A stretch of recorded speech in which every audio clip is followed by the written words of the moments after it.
कितीही टेन्शन, दुःख, डिप्रेस झालात तरीही दुसऱ्याला तुम्ही तुमची कमकुवत बाजू अजिबात सांगू नका.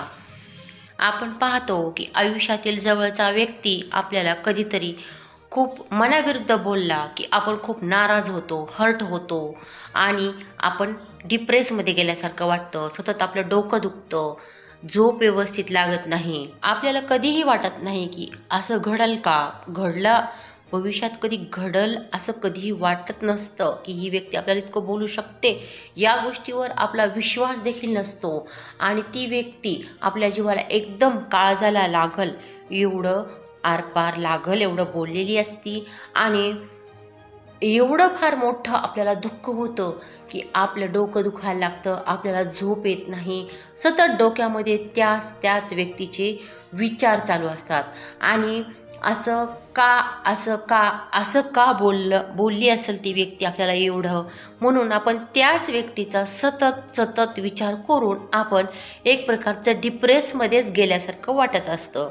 24 घंटे आपण त्याच व्यक्तीचा विचार करत असतो आणि समोरची व्यक्ती जी व्यक्ती बोललेली असते ती व्यक्ती मात्र टेन्शन फ्री असते, आनंदात असते आणि त्या व्यक्तीवर काहीच परिणाम झालेला आपल्याला दिसत नाही. तर मग याच्यावर उपाय काय? तर हा व्हिडिओ याच्यासाठीच आहे की ज्यावेळेस आपल्याला कुणीतरी हर्ट करतं आणि आपण टेन्शनमध्ये डिप्रेसमध्ये जातो तर आपण कधीही आपली कमकुवत बाजू दुसऱ्याला सांगायची नाही. तर त्याच्यावरील उपाय मी घेऊन आलेले आहे. तर चला पाहूया. ज्या व्यक्तीमुळं ही सर्व घटना घडतात ती व्यक्ती मात्र आनंदात असते आणि तुम्ही मात्र सतत 24 घंटे असं का याचाच विचार करून डिप्रेसमध्ये जाता, टेन्शन घेता आणि सतत टेन्शन घेतल्यामुळं तुमच्या शरीरामध्ये एक निगेटिव्ह हार्मोन्स स्त्रवतात आणि त्याचा विपरीत परिणाम हा पूर्ण ऑल बॉडीवर होतो, जेणेकरून की शरीरामध्ये वेगवेगळे आजार उद्भवतात आणि ते कळत देखील नाही, एवढ्या फास्ट प्रोसेसनी घडून जातं. तर यावर उपाय म्हणजे जी व्यक्ती तुम्हाला हर्ट होईल असं बोललेली असती, सर्वप्रथम तुम्ही त्या व्यक्तीशी मौन धरा. म्हणजे तिला तुम्ही बोलूच नका. याने काय होईल, म्हणतात ना मौनम सर्वार्थ साधनम. यावर काय होईल तर तुम्ही ज्यावेळेस मौन धराल त्यावेळेस त्या व्यक्तीच्या मनामध्ये प्रश्न उभा राहील की मी जे बोललो किंवा बोलले ते काही चुकीचं होतं का?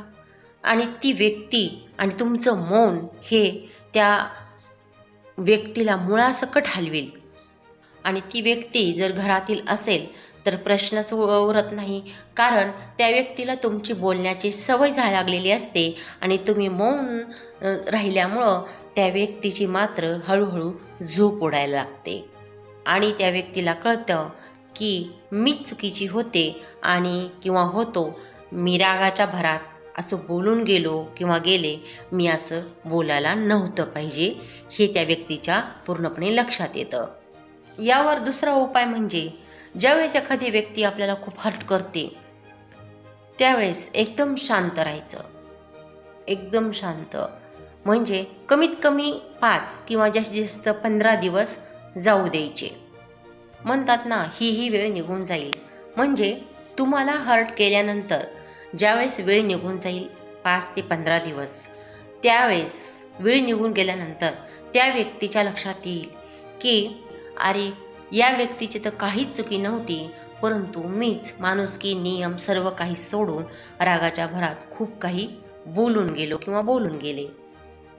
ही व्यक्ती जर जवळची असेल तर नक्कीच ती तुमच्या जवळ येऊन आपोआपच तुमची माफी मागेल.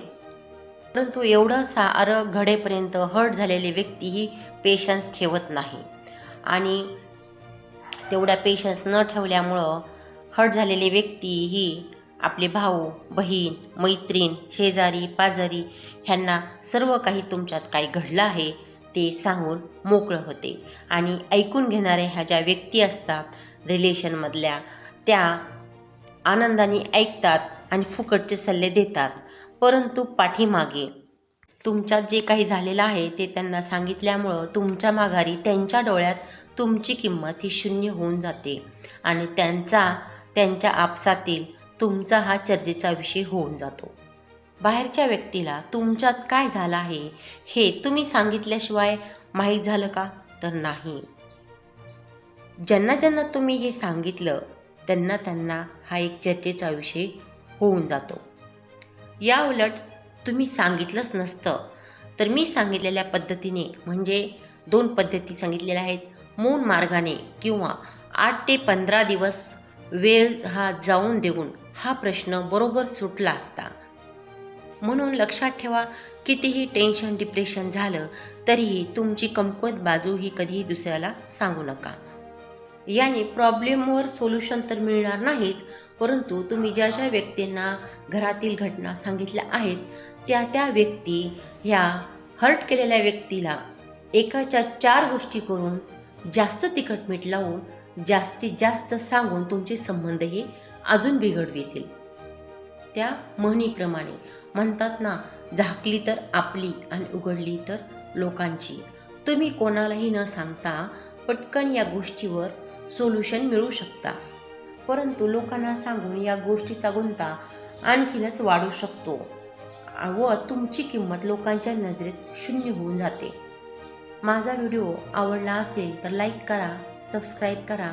तुमच्या एका लाईक आणि सबस्क्राईबमुळे कोणाच्या तरी चेहऱ्यावर आनंद आणि हसू येऊ शकतं आणि दुसऱ्याच्या चेहऱ्यावर आनंद आणि हसू आणणं हे पुण्याचं काम आहे.